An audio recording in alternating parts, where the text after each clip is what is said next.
Thank you, everyone, for coming today. I appreciate it. Thanks for spending your evening with us. I can't think of a better place, maybe with my slippers on, but that's okay. I'm not going to admit what's down there.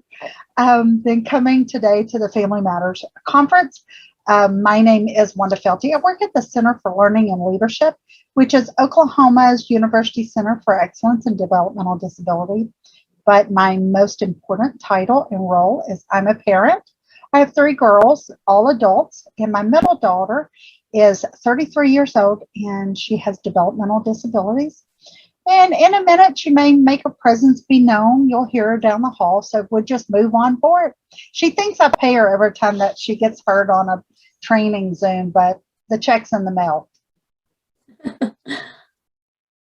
And my name is Heather Pike, and I want to welcome you tonight too for our little hour presentation on charting the life course. I work for the Oklahoma Family Network, and I also wear the parent hat with pride, and that is really the reason why I do the work that I do, is because of my experience as being a parent of a now 23-year-old who has developmental disabilities secondary to an illness when he was a baby. And Wanda and I do this training a lot together. So we like it to be interactive. So if you have questions, or if you want to put something in the chat, or want to stop us and, get some more information about something that we've said, feel free to do that as well. But I think with that, we'll just get rolling so we can wrap this up by 7:30 and you guys can get on with your nights. Perfect. So Charting the Life course came out of the University of Kansas, Missouri, out of Kansas City, and it's out of their University Center, or UCET, where I work. So it's the counterpart.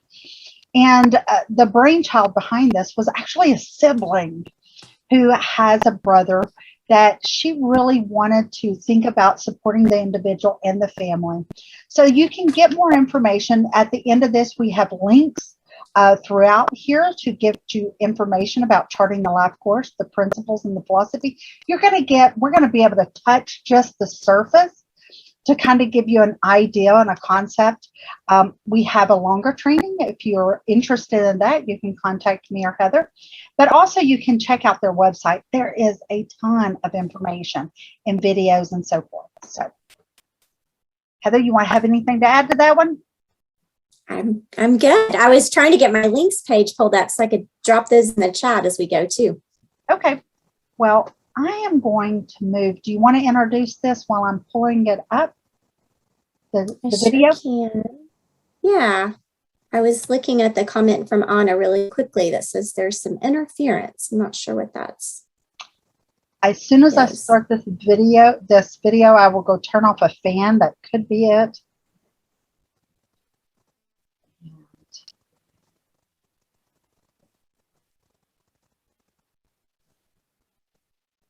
Having good friends. Having good friends. A good life is being positive all the time and having friends that are always with you too.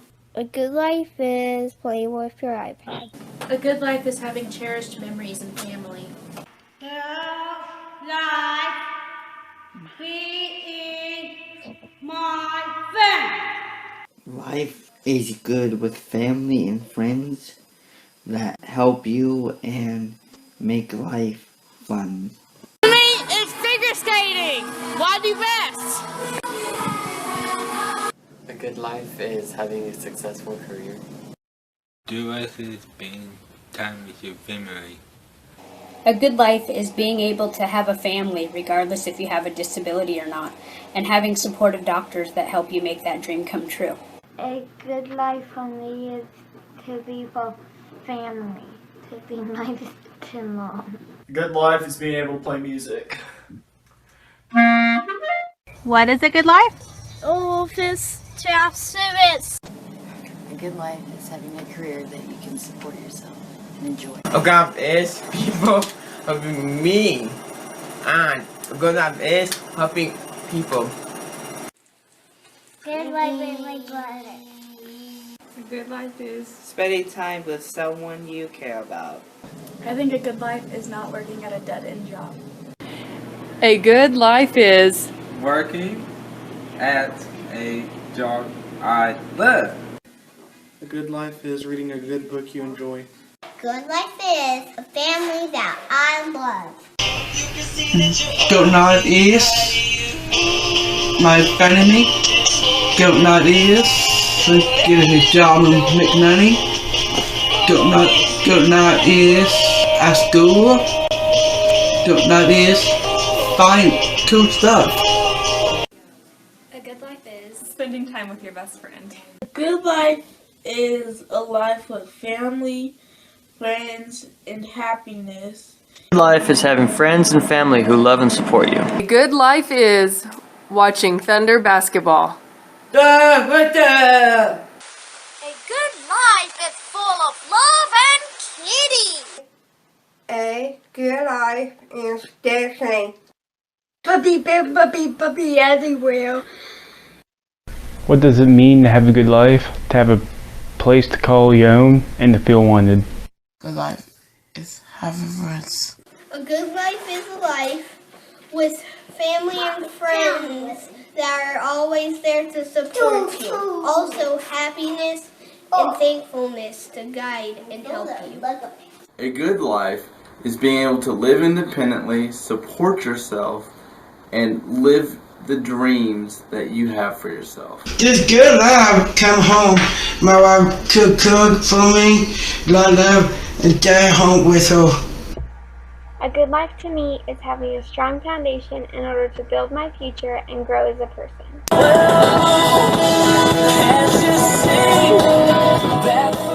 Alright, my idea of a good life is being surrounded by people you love and just having fun.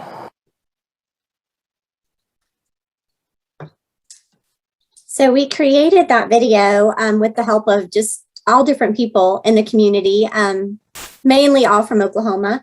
But we did it for our Joining Forces conference several years ago when Dr. Shelley Reynolds, who's kind of the brainchild behind the LifeCourse we're going to talk about tonight, just to set that foundation for the conversation of what a good life is. And you know, all of us can relate to all the things that were said there. Some people in that video had disabilities, some people did not, but all of us, when we're asked that question, have that same vision. It's family, it's friends, it's a job that I love, it's having my own money, it's being able to make my own choices. No one in that video said a good life is getting waivered services or meeting all my IEP goals or anything that has to do with a lot of the things that we stress about all the time. And so we just want to set that foundation for really the things we're going to talk about today and what those are that can lead individuals and families to maintain that vision for what their vision for a good life is.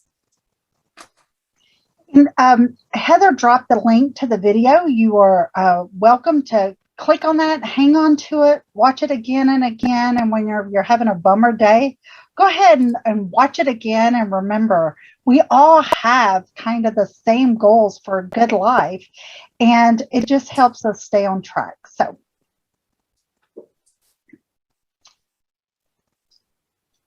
this word cloud came out the following year after we had created that A Good Life video.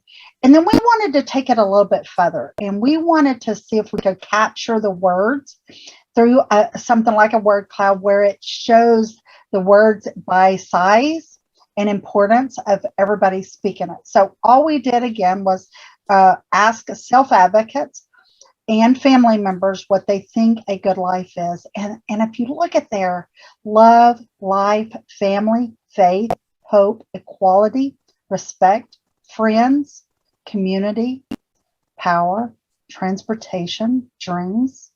I mean, if you go even further, there's even Diet Coke in here. There's a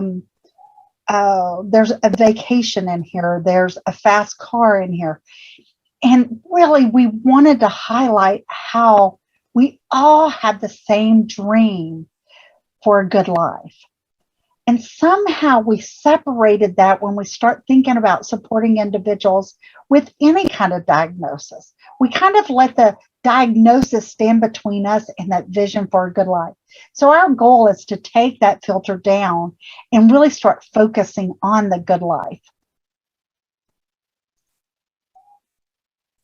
So this slide just kind of demonstrates and provides a visual, which I appreciate because I like to learn that way. But what we've done with services in the past is we've individualized those services, which is nothing wrong. They should be individualized, but unintentionally, we've wrapped services around the person and not really taking into consideration those natural supports, including their family and things that we all have access to in our community.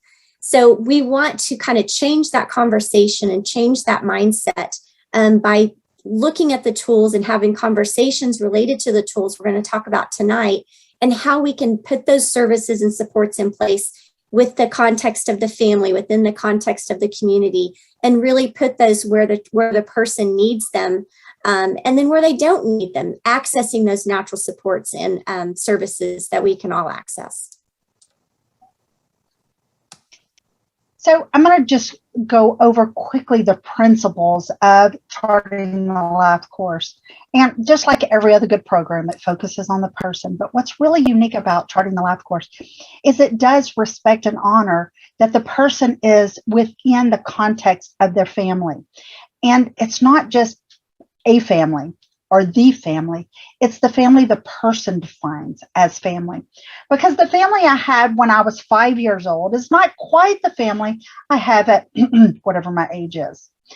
It's changed. I still have my siblings, but I also have a husband, and I have grown adult children, and I have grandchildren. So who I defined as my family at 5 has changed.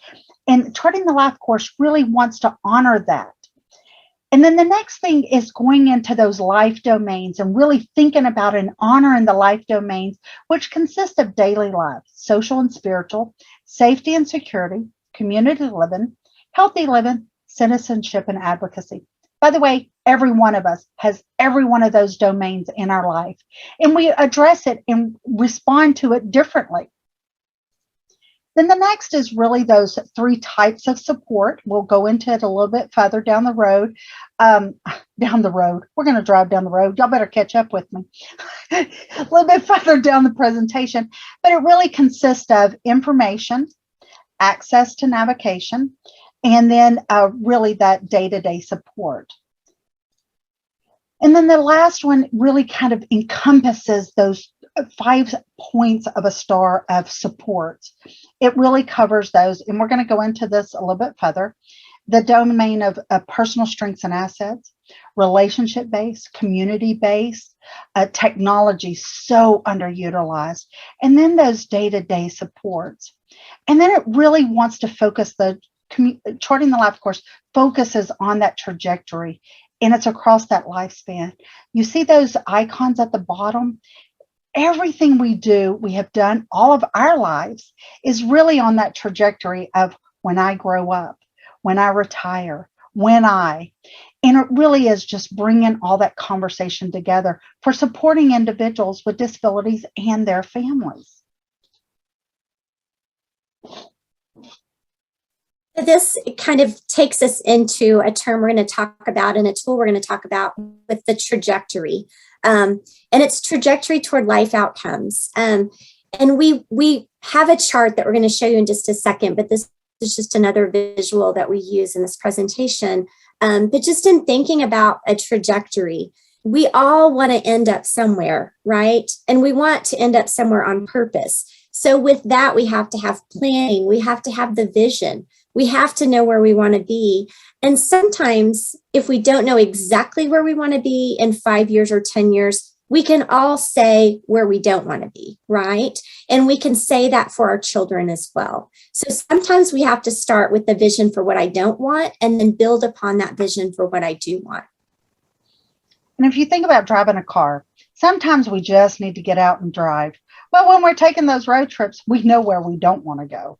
I don't want to go to my old in-laws house, or I don't want to go into the water. I want to just drive. So it's really good to know. If you don't know where you want to go, you definitely want to know where you don't want to go.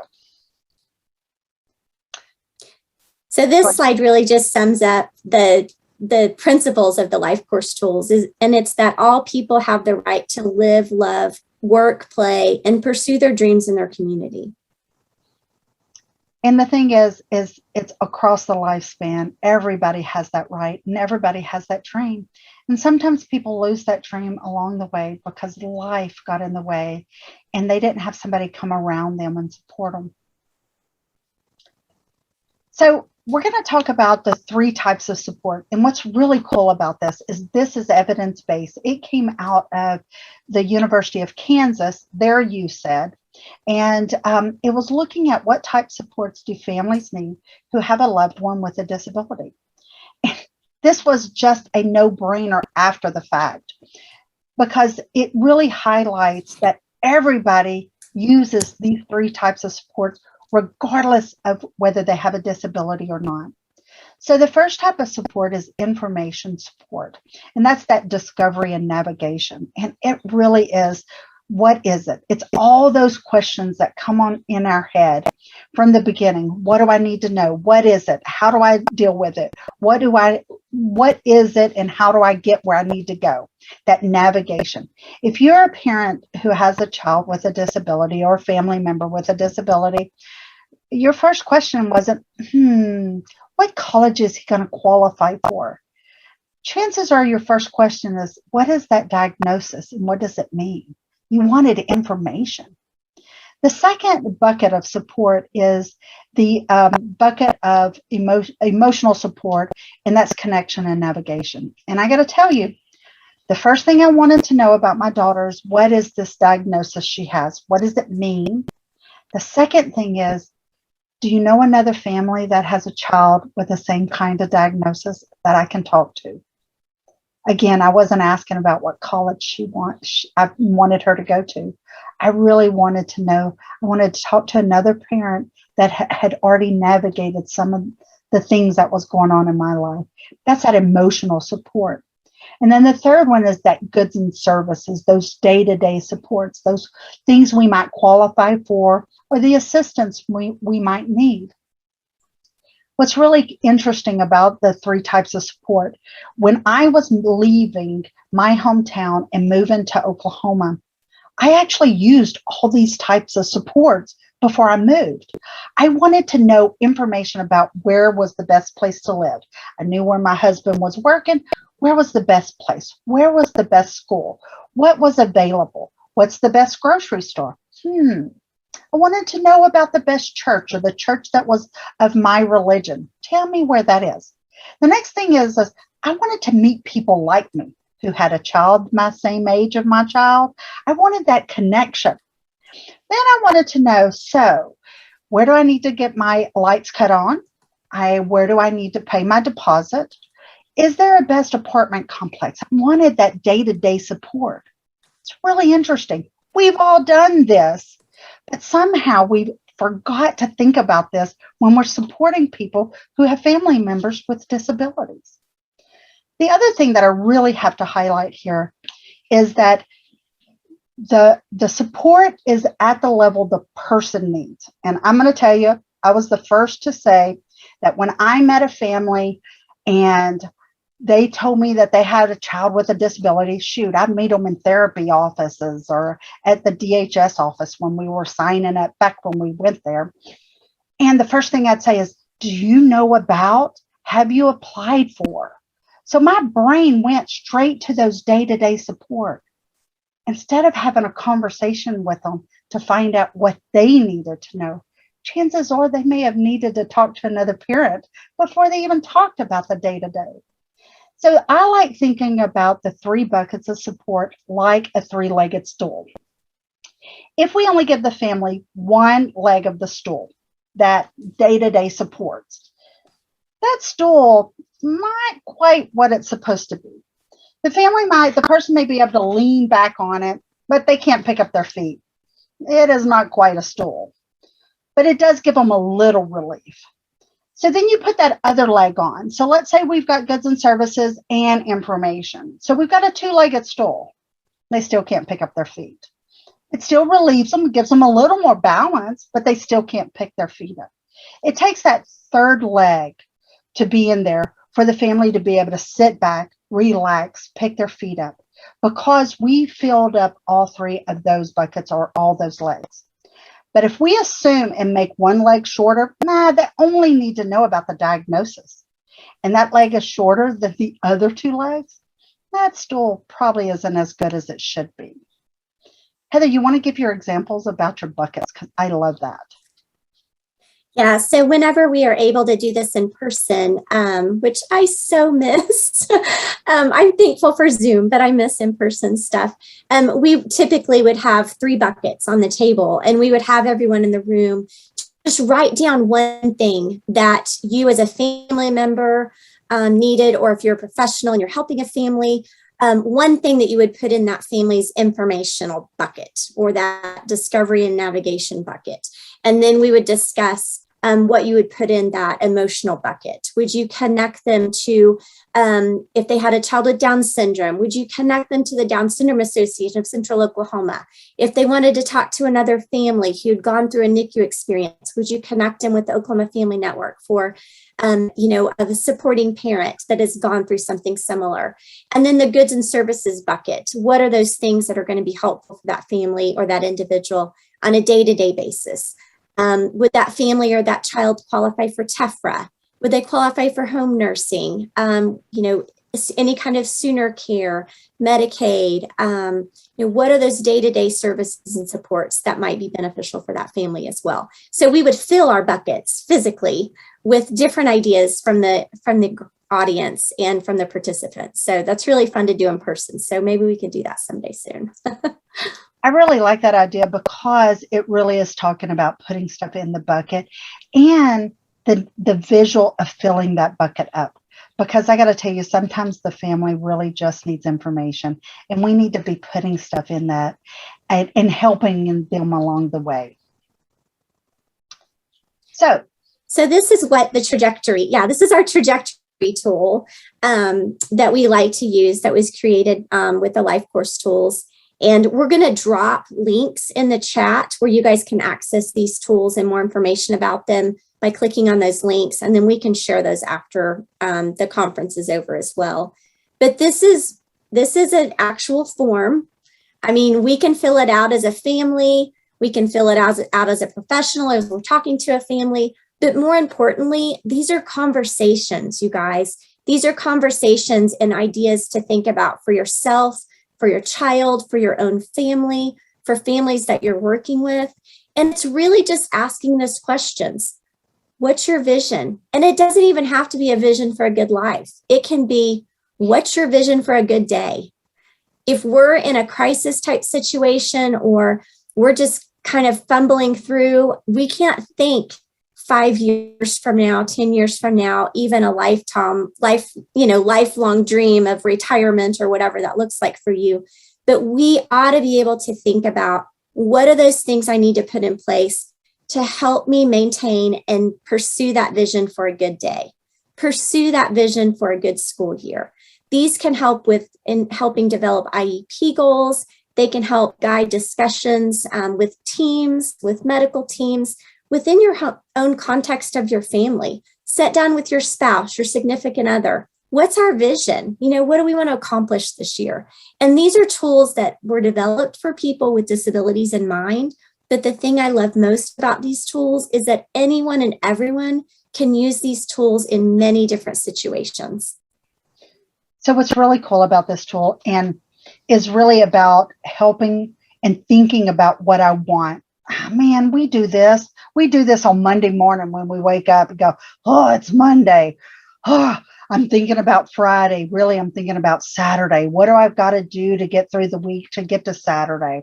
And if I want to be able to do something on Saturday, what do I have to do? I have to make sure. And we put things in the path of that dream of what we want. And we chisel away at it to get to that other path. And Heather's right.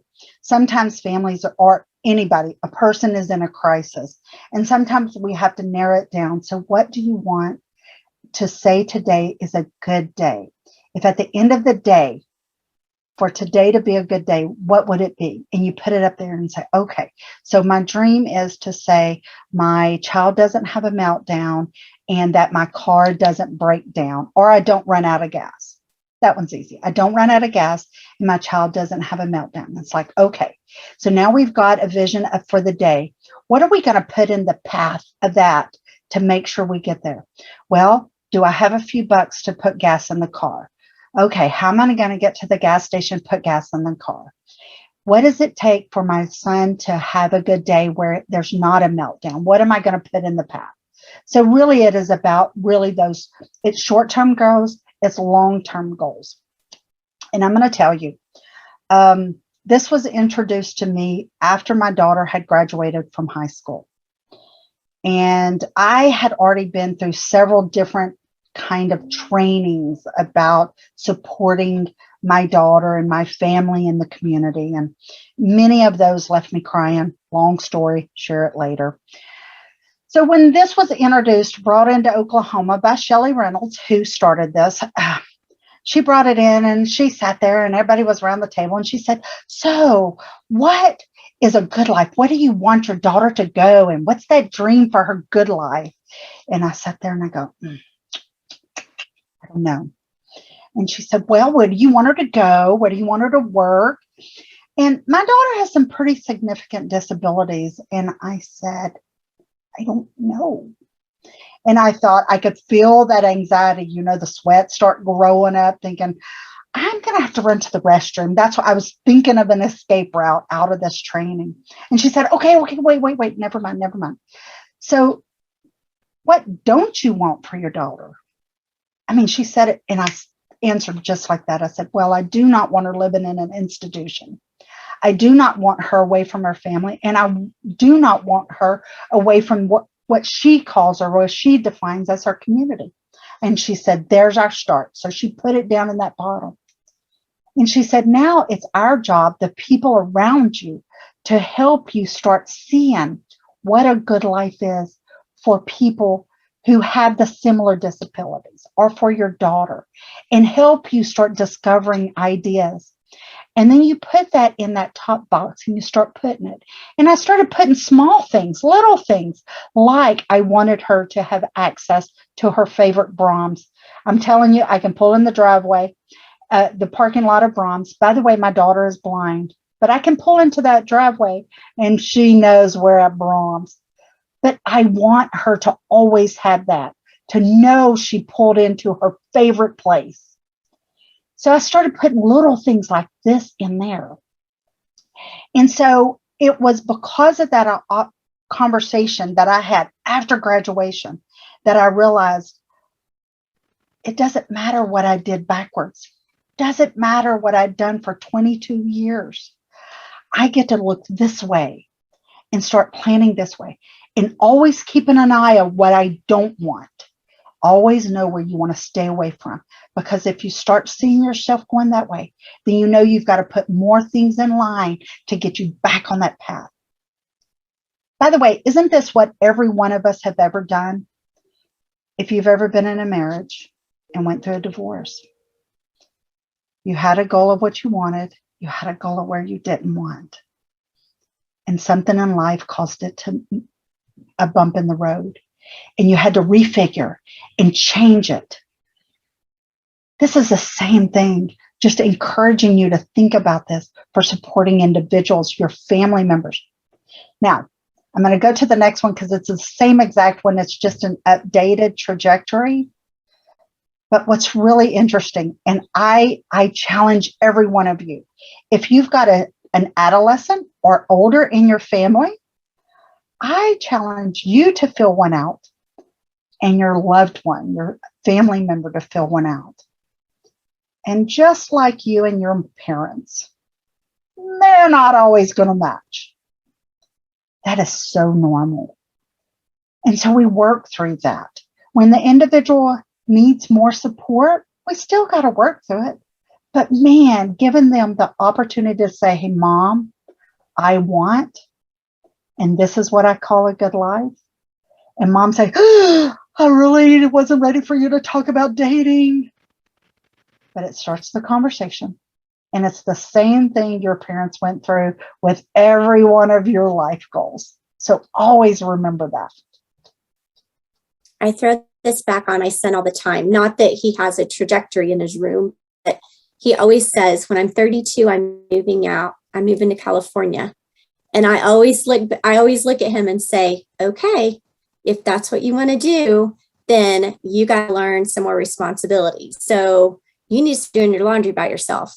You need to start getting yourself up, with your own alarm, just all these things that are going to keep him on that trajectory. If that's his goal, there are things you have to learn how to do before you can live by yourself when you're 32. So those are conversations that we have in our house pretty frequently. And really, like Heather said, these are pieces of paper, but it's not a piece of paper. It's really a conversation. It's a conversation for the person in the family to be able to say what I want and what I don't want. And then the other conversation is, what can I put in my path to help me get there and to help prevent me from going where I don't want to go? It's so cool. This is a third version. They have created all kinds of versions.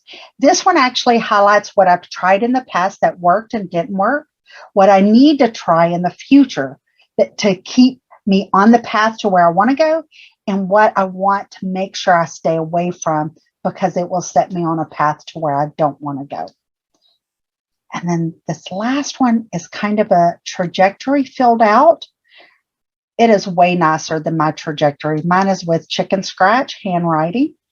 But really, this is a parent's opportunity. They put some things in that they wanted in the way they thought would help get their loved one on that trajectory to a good life.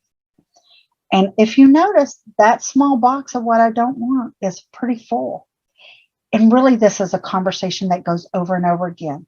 You experience something or you hear about something, you put it more in the box. Like, I didn't think about that. I don't want that. Ooh, I do want a fast car. And you put it in the box I want. It really is a conversation. And it doesn't hurt to stick it on the refrigerator. And this was actually developed last year whenever COVID first peeked its ugly head in all of our lives. And one of our friends and colleagues put this together for her son, and just thinking about the vision for what they wanted, while they were dealing with, having to make some changes in their family and their schedule in regards to dealing with COVID. So just another example of how it can be used for a situation. It can be used for life planning. It can be used for day planning, just all kinds of things. And again, it can be short, it can be long term. So this next tool is another tool that we use a lot, and it's called the STAR chart, or I call it the STAR chart. It's the integrated support STAR, and it really is another great tool that can be used in lots of different ways. When we're talking about personal strengths and assets and relationships and technology and community-based things that we all have access to. And the very last part of this STAR that we want to have a conversation about or fill out are those eligibility specific things. What we've done in the past, if you remember that graphic where we've wrapped those services around that individual. I know when our son was first diagnosed, it was all the things that people would say, like Wanda said, oh, have you applied for this? Have you applied for that? Oh, he might qualify for this. And those were all those eligibility specific things. But when that's all you focus on, we forget those important things, those things that we all have access to, those relationships, the strengths of the individual and the family. Technology is way underutilized a lot of times. And technology doesn't have to be a smartphone. Technology can be very, very simple things. And then just community-based things that we can have access to. Libraries, YMCA, the bank even. I know our son with his job, we still have him get a paper check so he can go in and cash his check at the bank and develop a relationship with the tellers and the people that work there. And you better believe when he walks through the door, they're like, oh, hey, Leighton, is it payday again? Or you want to put some money in your checking account or your savings account. And so those things that we all naturally have access to and develop relationships around those community connections is really important for all of us, not just people who don't have disabilities. So in the way that the star, whenever it was presented to me, it was so eye-opening. Again, my daughter has pretty significant disabilities, but whenever I think about this, I think for her to be as independent as possible, I have been using some of these, and some of them I haven't used as much as I should have. So when you think about it, what is the person's strengths and assets? We glaze over that so quick and so easy. Oh, they've got a great personality. But like Leighton, Heather, I'm going to use Leighton as an example. His passion and his strength was cars. He could identify cars. He can still identify cars. Cars I've never even heard of. Models, have no idea what they are. And so using he remembers people by what cars they drive to. Crazy. Well, but that's really cool. That is his strength. And because that is his strength, his family used their relationship with the community to get him a job. It's pretty incredible. And so, but if we glaze over all this and we say eligibility, okay, he needs a job, eligibility. So they do have a relationship with the fast food place. We could get him a job there because we went to eligibility first and then lose all those other options out there. And so whenever you get into community-based, you're also talking about those community programs, the community, I think of church as a community. I have seen in my church back in Spiro, we had an individual that, so every Wednesday night before Wednesday night service, and then on Saturday, the associate pastor would go in, replace all the batteries of the FM system for our senior citizens who sat all on the same row. It's pretty interesting. And so the associate pastor would do this. And one day it dawned on us that why are we not asking Bubba to come and do this as part of his job? He wanted to work at Radio Shack. He wanted to work. That was back when Radio Shack was around. See, I'm aging myself. But that's what he wanted. So the first place was, can he organize the FM system? Can he change the batteries? Can he keep them neat and nice, clean them for every use? Incredible. Community-based. And it was just his mom having a conversation with us at church one day. I think he would like to do that. Incredible. So I'm going to move to the next slide. So go ahead, Heather. I was just going to say, so this really is just going to kind of plug in some of those examples that we talked about. So personal strengths and assets, relationship-based, and thinking about family, friends, neighbors, coworkers, just people in your community that you have a relationship with. Technology can be an iPad. It can be a phone app. It can be, any kind of adaptive equipment or just any little simple piece of technology. How many of you set your coffee pot before you go to bed at night so your coffee's ready the next morning? That's technology. So we all access that. And then the community-based, like Wanda mentioned, that can be school, businesses, church, transportation, parks and rec, anything that anyone has access to in the community. And then those eligibility specific things, disability services, special education. It can be housing assistance, vocational rehab, DRS. I mean, there's all kinds of eligibility specific based programs, but we don't want to stop there. We don't even want to start there. We want to start having conversations and thinking about what are those things that are already in place for that individual or for that family. And another way the STAR chart can be used too, it can also help identify some holes. So if we're talking about, a child or an individual, and we're listing personal strengths and assets, and we're talking about technology, and we get to relationships, and there's not much conversation, that's an area that we can build upon in helping develop those relationships. We were all created to be relational people. And so that's a huge important part of that. And I don't know how many of you are able to listen to our keynotes this morning or at noon, I guess, to start the day off. It seems like morning, in talking about belonging and hope and relationships and the importance of acceptance and invitations and things like that. Those are all things that we can use to help build relationships for our individuals and families.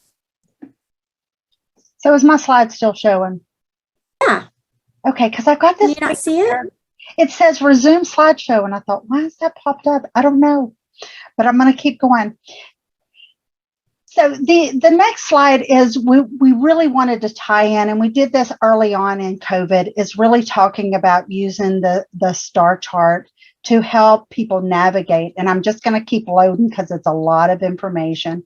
But really, it was using the star chart to really support individuals during that early stages of COVID. And if you think back, it was pretty stressful for everyone involved, that isolation, when Oklahoma had the safer at home.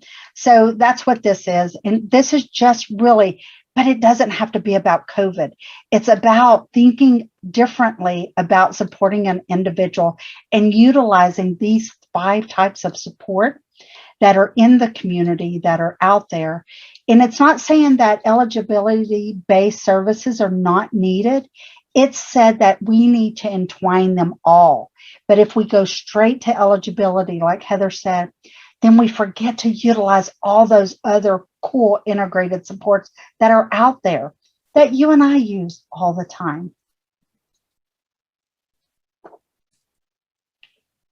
So if we were all together, we would have this nifty, difty little one-pager, what we call our portfolio. So on the front is a one-page profile. Then when you open it up and the inside, it's the big trajectory that we shared earlier. And then on the back is the star chart.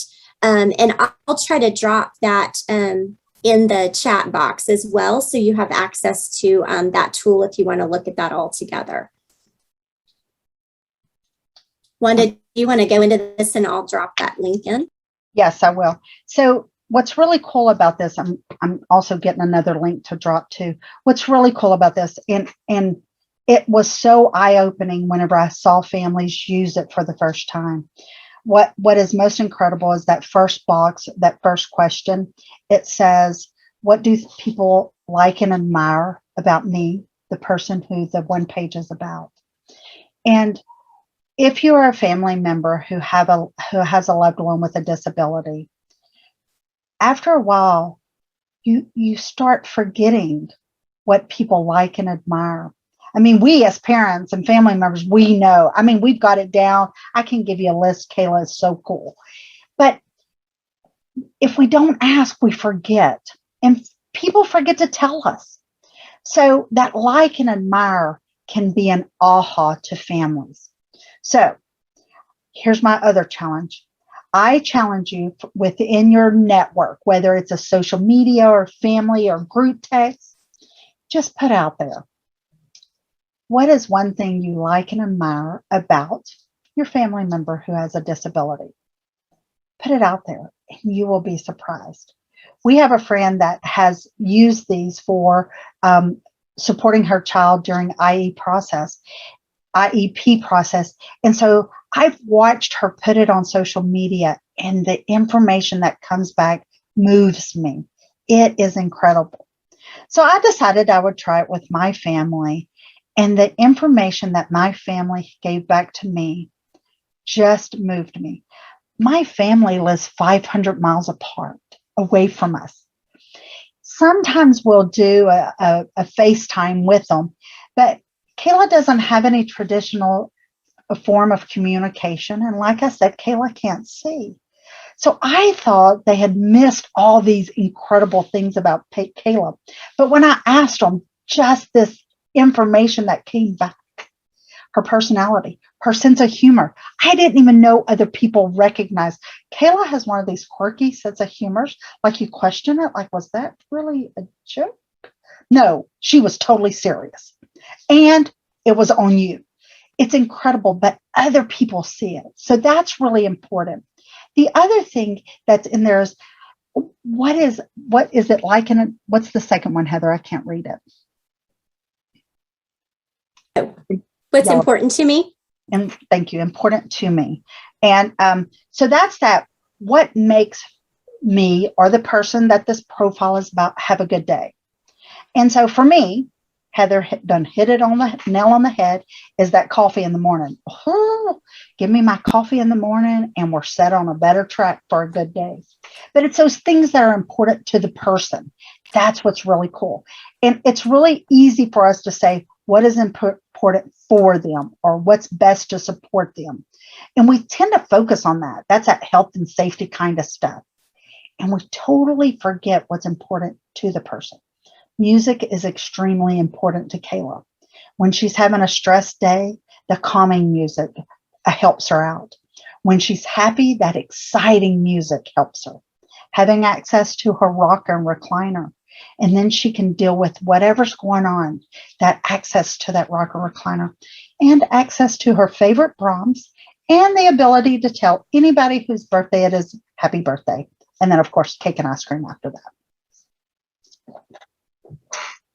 Wanda and I do this presentation pretty often. And last Friday, we did it at a conference for professionals who mainly work with younger children. And I see one of my favorite moms is on here, Christina.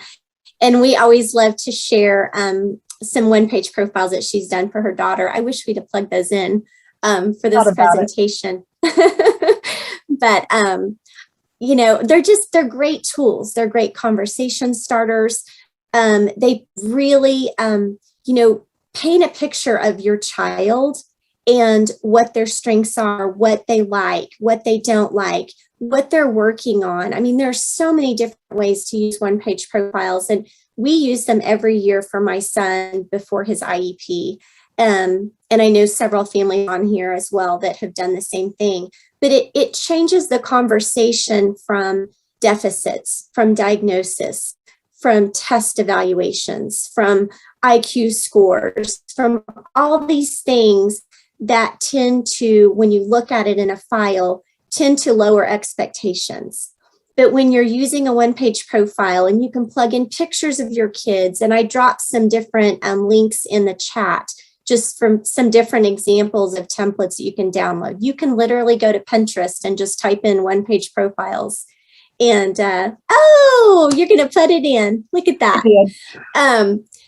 So these are some great examples, Christine. I hope you don't mind, again, us sharing your beautiful Laurel. But these are just some great examples of how families use them. I don't know, Christina, do you want to say anything about one-page profiles and how you guys have used them? Yeah, sure. I'm like, I'll put this on. We're actually looking at it now. I would just say that it really changes the conversation. We go in and they get to know our kid and her personality, and they really see her through a different lens, I think, than the, you know, just the data and the scores. Just exactly what you said seemed to suggest. I just think that it changes the conversation to be more about how we can help her and who she is as a person versus, you know, data or points on a chart. So it has been really, really helpful for us to be able to share her goals and what makes her tick and what's special about her, and kind of reframe that whole conversation. And then it seems to go better that way. Thanks for sharing. And Christina, I really love the fact that you brought her personality into those one-page profiles. So it's incredible. So if you were a teacher or someone working with Laurel, obviously you would know that when the Mickey Mouse and Minnie Mouse was created, that's something she enjoys. So you can incorporate that as a therapist into your therapy sessions, or as a school teacher into your conversations with her, or, you know, whatever. So they just paint a beautiful picture, and I just love them. But when my son was in school, we did one every year, and I shared this last week when we were on another presentation. When he graduated high school, we had his last IEP meeting. And his transition out, they handed me, you know, all of his files, which is, you know, a lot of years of paperwork and evaluations. But on top of every single one of his IEPs, the first paper that was on top of it were the one-page profiles, which really made me cry as his mom, because it just said, we value your son. We value the input that you guys provided as a family. And that was the most important piece of the IEP process. And so, if you guys want to know more about doing these, we have a wealth of knowledge of families that have used these, and I'm sure would love to share with you and how you can incorporate these into those conversations as well. And what I also want to encourage you is this doesn't have to be digital or on the computer. It can be a scrapbook. It can be 2 pictures in handwritten in different colors in different corners that can be taken. It's anything that shares the highlights of what's important to the person and why people like and admire. And it really does encourage others to see those same great attributes of the person.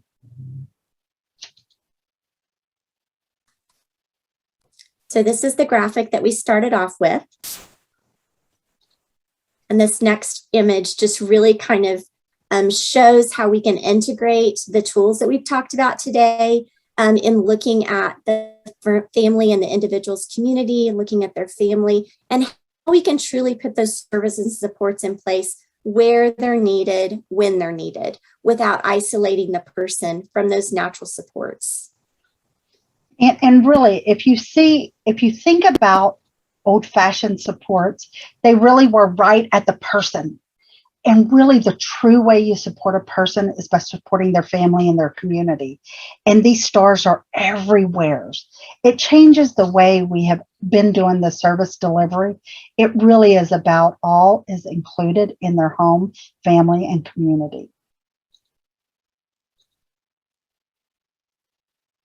This is the website for the tools for charting the life course. There is a plethora of information on there. There's videos. They have transition specific. They have across the lifespan. You will get lost in there. Set a timer and then be sure to manage your time because I'm telling you, you will get lost in there. It's pretty incredible. So, I'm dropping the evaluation. This is for just this session, and it really will help Heather and I kind of streamline this, tell us what worked and didn't work. But if you'll just take a few minutes to fill that out, you can shoot your cell phone at that QR code. It'll take you to the same place. And I'm going to leave this up a little bit, but I also am going to open it up for comments, questions, thoughts. Thank you. I think this was very helpful for me as a caregiver of a 23-year-old son with autism and intellectual developmental disabilities. You know, I always say he was born 5 years too early for everything, and I'm still learning. What he needs as an adult is much different than what he needed when he was in school. Especially during COVID. He graduated during COVID, and it's been an eye-opening experience. So I appreciate this. I've been meaning to come to one of your classes for so long, and this has given me a great opportunity. So I certainly appreciate Heather and Wanda so much. So glad you came, Melanie. Yeah, me too. I was excited to see your name in there. Diane? Did you have I just have a comment. I don't know if this would be like a completely different session or something, but I so rarely see the part of the lifespan for after the parents die. I am the sibling / guardian of my brother. And I feel like everything's always directed towards parents and younger children. And my brother and I are in our 60s. And it's a really tough transition to take over for the parents. And I feel like so many parents, my parents did prepare, thank God, but so many parents don't prepare for what's going to happen after they die. It's like they don't want to admit that's going to happen. And I feel like that's part of the lifespan that just kind of gets ignored is, you know, they're going to get older, parents are going to die, and then what? So I don't know, is there much directed towards that? I always feel like I'm just kind of out there by myself. First of all, Diane, I don't think you're out there by yourself, but you know that this is a really touchy subject. So I'm going to give you an example. I host and coordinate that waiting list meeting every quarter. Yeah. So it's a really cool opportunity. Back when we were in person, we were having self-advocates come and their family and everybody there. At that meeting, I had a mom talk about that concern but I also had a self-advocate at the table, and it really did change the conversation. Oh, I imagine. So, but I think you're right. I think we have to talk about it. Death is part of life. So it does need to come, but we also need to be able, I learned at that meeting, this is where I'm coming from. We've got to talk about this where the self-advocate is part of the conversation, and that we honor them. And I'm sure this is not what you were saying, but this is where my head went because of that. That poor young lady, she left crying. She hugged a few of us. But it was because it was presented in a way where she wasn't part of the conversation. Right. And it was said in her, what she heard is, my grandma's going to die and I'm going to be a burden. So, but I think charting the life course, that trajectory should be part of this conversation. And that the life is life all the way across for the person with a disability, which means caregiving support may come from parents and then siblings and then other people, depending on what happens. So I appreciate you bringing that up, and I think we need to talk about it. So I definitely would like to talk about it. Okay, great. Thank you. Serious. I think we hide, or death is hard. Death is really hard. And then when we think about death and supporting a person with a disability, it scares us. How do they understand it? And so I got to tell you, when my mom died, and my daughter loved my mom to death. She loved my mom.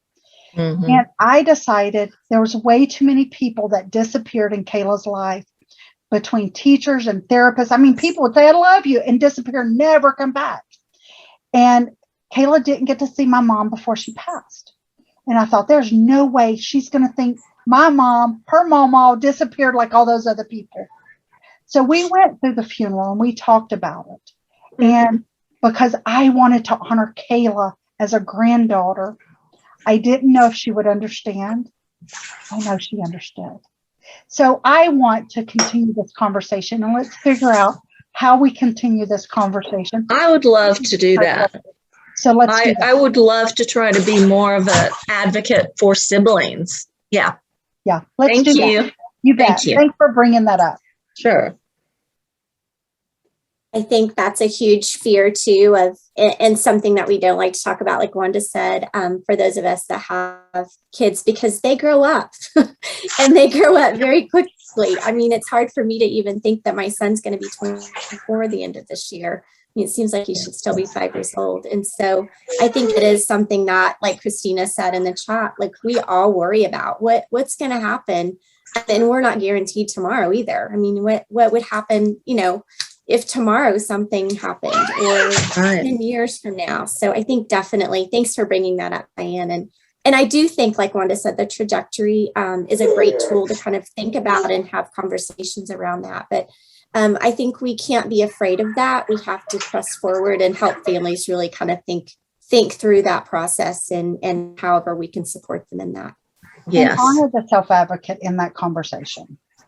That didn't happen at my waiting list meeting, but I know better now. So thank you for that. Oh, thank you so much. Okay, y'all. I appreciate y'all coming out and staying with us this afternoon, this evening. It has been an honor to be able to talk and present to y'all so much. You've got our address, our email, and our contact. Reach out.